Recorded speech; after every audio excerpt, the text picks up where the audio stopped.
नमस्कार दोस्तों, मैं शुमान सोलंकी अपने YouTube चैनल लॉ टेस्टिंग में आपका पुनः स्वागत करता हूं। आज का विषय भारतीय साक्ष्य अधिनियम 1872 की धारा 45 से 51 के बीच में विशेषज्ञों की राय से संबंधित है, यानी relevancy of opinion of expert person. न्यायालय में अगर ट्रायल करते समय एक्सपर्ट्स की राय की क्या अहमियत होती है, ये किस तरह का एविडेंस होता है, इस विषय पर आज चर्चा की जाएगी। अगर इसको देखा जाए तो विशेषज्ञों की राय को दो पार्टों में बांटा जा सकता है। पहला, जो विशेषज्ञ की राय है, यानी कि धारा 45 एवं 46। दूसरा, जो अविशेषज्ञ की राय है, यानी जो विशेषज्ञ नहीं है उनकी राय है, धारा 47 से धारा 50। तो आइए इस पर चर्चा करते हैं कि विशेषज्ञों की राय क्या होती है। यदि हम धारा 45 की बात करते हैं तो धारा 45 में विशेषज्ञों की राय में किन किन विषय को शामिल किया गया है, पहले हम इस पर चर्चा करते हैं। विशेषज्ञों की राय धारा 45 में विदेशी विधि, विज्ञान, कला, हस्तलेख, अंगुली चिन्ह, इन 5 विषय को शामिल किया गया है। और धारा 46 में राय का समर्थन या खंडन करने वाले साक्ष्यों को शामिल किया गया है। अब अविशेषज्ञों की राय की यदि हम की ओर चलें तो धारा 47 से 50 के बीच में अविशेषज्ञों की राय है। तो धारा 47 में जो हस्तलेख से परिचित हैं, यानी कि जो आपके राइटिंग से परिचित हैं, तो राइटिंग से परिचित व्यक्ति हस्तलेख को साबित कर सकता है। किस सेक्शन में? धारा 47 में। धारा 48 में बताया गया है कि अधिकार या रूढ़ के बारे में राय जो उसको समानता से अवगत हो, ये धारा 48 में बताया गया है। धारा 49 में बताया गया है कि प्रथा या सिद्धांतों के बारे में ज्ञान के विशेष साधन रखने वाले व्यक्ति की राय। अब प्रथा या सिद्धांतों के बारे में ज्ञान के विशेष साधन रखने वाले व्यक्ति की राय किस प्रकार से सुसंगत है, तो इनको यदि देखा जाए तो इनको 3 पार्टों में बांटा जा सकता है। पहला, मनुष्य के किसी निकाय या कुटुंब की प्रथा और सिद्धांत। दूसरा, किसी धार्मिक या खैराती प्रतिष्ठान के संविधान और शासन की राय। तीसरा, विशिष्ट जिले में विशेष वर्गों के लोगों के द्वारा प्रायोजित शब्द या पद का अर्थ। तो धारा 49 को 3 भागों में बांटा जा सकता है। धारा 50 नातेदारी के बारे में राय, जो कि आचरण से अभिव्यक्ता परंतु निम्न पर विवाह साबित करने पर लागू नहीं होगी। अब धारा 50 को 2 पार्टों में बांटा जा सकता है। पहला पार्ट, ये विवाह विच्छेद अधिनियम के अधीन कार्रवाई में सुसंगत होते हैं, धारा 50। दूसरा, भारतीय दंड संहिता की धारा 495, 497 या 498 के अधीन जो कार्रवाइयाँ होती हैं उसमें सुसंगत होते हैं। अब बचता है धारा 51। धारा 51 साक्ष्य के मूल्यांकन की बात करता है। तो ये आपने एक तरीके से विशेषज्ञों की राय जो धारा 45 से 51 के बीच में दी गई है, उसमें सेक्शन वाइज ये समझाने का मैंने प्रयास किया है किस सेक्शन में क्या दिया गया है। अब इसकी डिटेल में चर्चा करते हैं कि धारा 45 से 51 तक का साक्ष्य अधिनियम के बारे में जो राय दी गई है वो क्या कहती है। सामान्य नियम यह है कि राय बनाने का कार्य न्यायालय का होता है। जब कोई साक्षी न्यायालय के समक्ष उपस्थित होता है तो उसे केवल तथ्यों का कथन करना होता है जिसके विषय में उसकी व्यक्तिगत जानकारी है, न कि उन तथ्यों के बारे में कोई राय या विचार है।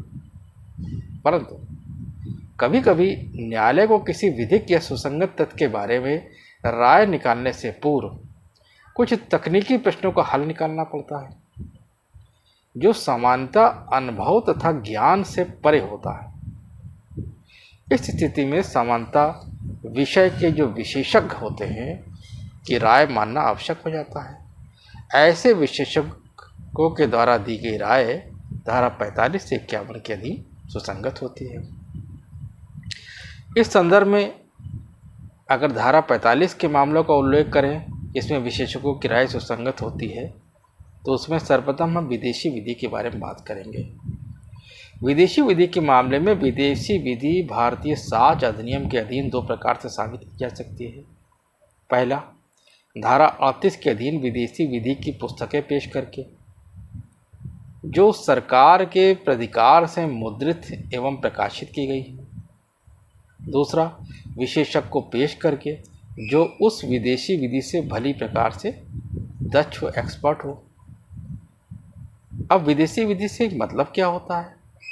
विदेशी विधि का मतलब विधि से है जो भारत में प्रवर्तित ना हो, यानी ऐसी विधि जो भारत में नहीं प्रवर्तित है। एक देश के न्यायालय किसी अन्य देश की विधि के बारे में सही जानकारी रखने में अक्षम होते हैं। इलाहाबाद उच्च न्यायालय ने यह धारित किया था अजीज बानो बनाम मोहम्मद इब्राहिम हुसैन के मामले में कि विवाह विषयक शिया विधि इस देश की विधि है, वो किसी भी तरीके से विदेशी विधि नहीं है। दूसरा, विज्ञान तथा कला की बात धारा 45 करता है। इन शब्दों में वे सारे विषय शामिल हैं जिसमें राय बनाने के लिए विशेष अध्ययन के ज्ञान का अनुभव होना आवश्यक है। इन शब्दों की विस्तृत व्याख्या की जानी चाहिए, अर्थात विज्ञान उच्च विज्ञान तक तथा कला केवल ललित कलाओं तक ही सीमित नहीं है। इसका तीसरे पार्ट में अगर देखा जाए तो हस्तलेख की बात आती है, क्योंकि जब किसी वाद में किसी पक्षकार के हस्तलेख का मामला विवादग्रस्त हो तो उस संबंध में हस्तलेख के विशेषज्ञ की राय ली जा सकती है। उच्चतम न्यायालय ने कई प्रकरणों में मत किया है ये कमजोर एवं कम विश्वसनीय साक्ष्य है। प्रत्यक्ष तथा परिस्थितिजनक साक्ष्य धारा संपुष्टि के बाद ही हस्तलेख के विशेषज्ञ की राय के आधार पर निर्णय देना चाहिए। अगला जो धारा 45 का विषय है वो है अंगुली चिन्ह। आपराधिक अनुसंधान में यानी क्रिमिनल इन्वेस्टिगेशन में अंगुली चिन्ह का यानी फिंगरप्रिंट्स का महत्वपूर्ण स्थान है। ये सुनिश्चित रूप से पूर्ण पहचान होती है। दीवानी कार्रवाई में भी इसका महत्व होता है। जसपाल सिंह बनाम पंजाब राज्य AR 97 के प्रकरण में उच्चतम न्यायालय ने ये माना है कि अंगूठे का विज्ञान एक सुनिश्चित विज्ञान है, इसमें किसी भूल या संदेह की गुंजाइश नहीं है। पद चिन्हों के विषय में सर्वोच्च न्यायालय ने प्रीतम सिंह बनाम पंजाब राज्य AIR 1956 सुप्रीम कोर्ट के प्रकरण में ये माना है कि पद चिन्हों की अनंतता के विषय में विज्ञान अभी प्रारंभिक अवस्था में है, इसलिए इस पर विशेष ध्यान नहीं देना चाहिए। सही साक्ष्य केवल दोष सिद्धि के लिए पर्याप्त नहीं है। इसके अलावा खोजी कुत्ते की भी बात आती है।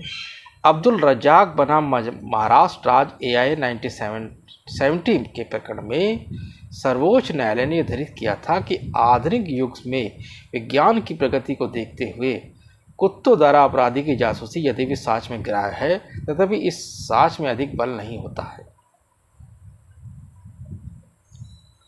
अब हम टाइप मशीन के द्वारा अंकित लेख की बात करते हैं।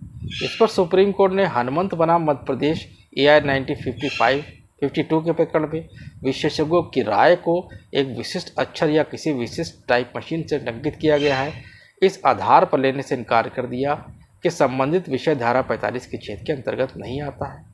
परंतु स्टेट बनाम SJ चौधरी AIR 1990 के प्रकरण में सुप्रीम कोर्ट ने कहा कि टाइप को उसी प्रकार से कला या विज्ञान का विषय माना जा सकता है जिस प्रकार से बैलिस्टिक विशेषज्ञों को।